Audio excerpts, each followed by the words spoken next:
It was agreed that all stakeholders in the road safety must start to work together.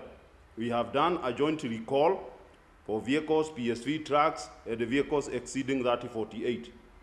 The exercise has costed all suppliers because this is a validation exercise for free. The vehicles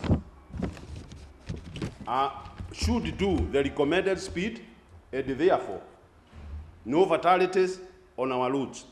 I call upon all vehicles that have speed limiting gauges to take them back to the suppliers for checking and the validation for free.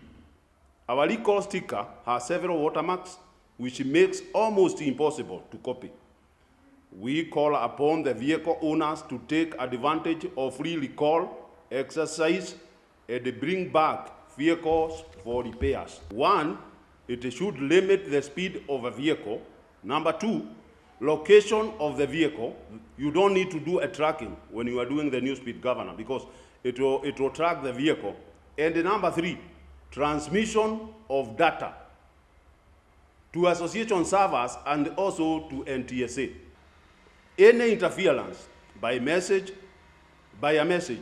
all vehicles must do the required speed of 80 kilometers per hour at 110.